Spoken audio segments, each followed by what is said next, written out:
আমাৰ নামৰূপ চতুৰ্থ সাৰ কাৰখানা আধাৰশিলা স্থাপন কৰিবৰ বাবে তেখেতে যি মহৎ পদক্ষেপ লৈছে তাৰ বাবে মই প্ৰথমতে সমগ্ৰ মোৰ ডিব্ৰুগড় লোকসভা সমষ্টিৰ ৰাইজৰ হৈ অসমৰ ৰাইজৰ হৈ উত্তৰ পূৰ্বাঞ্চলৰ ৰাইজৰ হৈ মাননীয় প্ৰধানমন্ত্ৰী ডাঙৰীয়াক আন্তৰিকতাৰে শ্ৰদ্ধা সহকাৰে কৃতজ্ঞতা জ্ঞাপন কৰিছোঁ। আমি সকলোৱে জানো আমাৰ দেশৰ সৰ্বাতোতকৈ মৰমৰ আৰু প্ৰিয় নেতাজনে হৈছে নৰেন্দ্ৰ মোদী ডাঙৰীয়া। বৰ্তমান বিশ্বৰ বুকুত সৰ্বাতোতকৈ লোকপ্ৰিয় নেতা হিচাপে পৰিগণিত হৈছে। তেখেতৰ শক্তিশালী পদক্ষেপৰ যোগেদি আজি ভাৰতবৰ্ষক বিশ্বৰ বুকুত অন্যতম শক্তিশালী ৰাষ্ট্ৰ হিচাপে প্ৰতিষ্ঠা কৰাৰ ক্ষেত্ৰত সফলতা অৰ্জন কৰিছে। পৰম শ্ৰদ্ধাৰ মাননীয় প্ৰধানমন্ত্ৰী নৰেন্দ্ৰ মোদী ডাঙৰীয়া, অসমৰ ৰাজ্যপাল লক্ষ্মণ প্ৰসাদ আচাৰ্য ডাঙৰীয়া, অসমৰ মাননীয় জনপ্ৰিয় মুখ্যমন্ত্ৰী শ্ৰদ্ধেয় ডক্টৰ হিমন্ত বিশ্ব শৰ্মা ডাঙৰীয়া, ভাৰত চৰকাৰৰ প্ৰাক্তন মন্ত্ৰী বৰ্তমান ৰাজ্যসভাৰ সদস্য ৰামেশ্বৰ তেলী ডাঙৰীয়া, অসম চৰকাৰৰ মন্ত্ৰী প্ৰশান্ত ফুকন ডাঙৰীয়া, যোগেন মোহন ডাঙৰীয়া, বিমল বৰা ডাঙৰীয়া আৰু আমাৰ মাননীয় বিধায়কসকল, পৰম শ্ৰদ্ধাৰ উপস্থিত ৰাইজ আৰু সাংবাদিক বন্ধুসকল, নামৰূপবাসী ৰাইজে যোৱা প্ৰায় 40টা বছৰ ধৰি নামৰূপত চতুৰ্থ সাৰ কাৰখানা পাবৰ বাবে আবেদন জনাই আহিছিল আৰু সদৌ অসম ছাত্ৰ সন্থা, অসম জাতীয়তাবাদী যুৱ ছাত্ৰ পৰিষদৰ লগতে নামৰূপৰ শ্ৰমিক সন্থাৰ লগতে বিভিন্ন দল সংগঠনে এই ক্ষেত্ৰত আন্তৰিকতাৰে ভাৰত চৰকাৰক অনুৰোধ জনাই আহিছিল।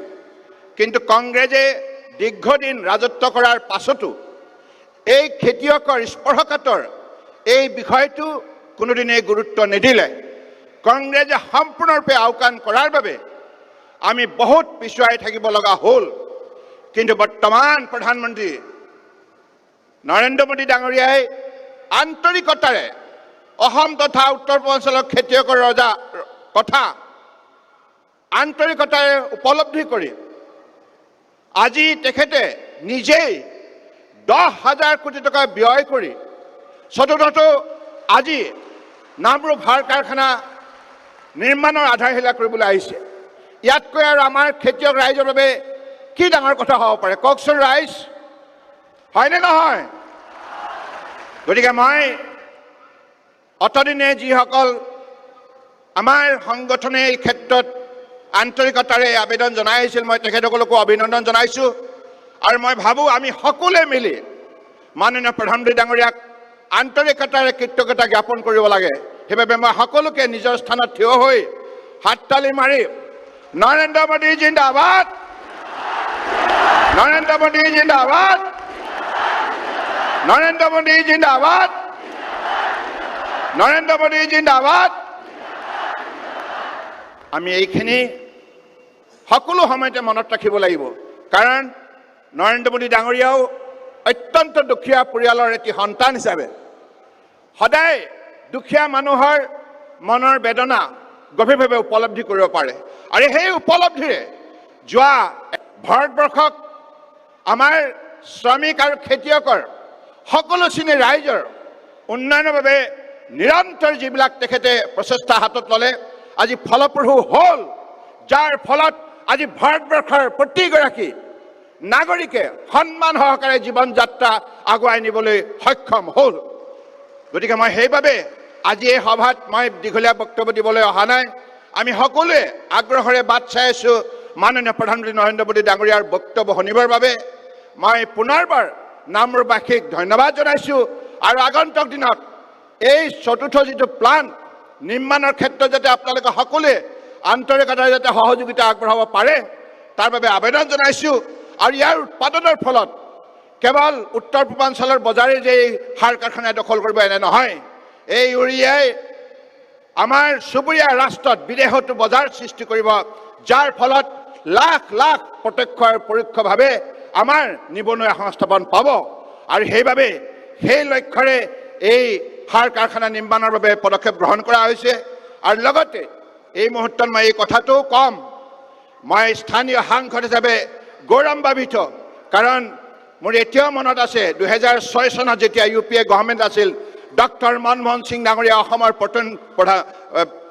প্ৰতিনিধি হিচাপে তেখেতে প্ৰধানমন্ত্ৰী দায়িত্বত আছিল।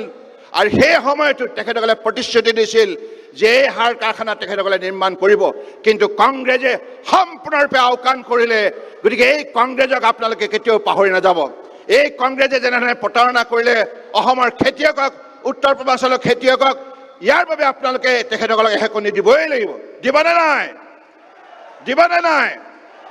গতিকে আজি এই শুভক্ষণত অসম চৰকাৰৰ মাননীয় মুখ্যমন্ত্ৰী ডক্টৰ হিমন্ত বিশ্ব শৰ্মা ডাঙৰীয়াক মই ধন্যবাদ জনাইছোঁ, কাৰণ অসম চৰকাৰো এই উদ্যোগটো নিৰ্মাণৰ ক্ষেত্ৰত যিখিনি তৎপৰতা দেখুৱালে তাৰ বাবে নিশ্চিতভাৱে আমি সকলোৱে তেখেতক ধন্যবাদ দিব লাগিব।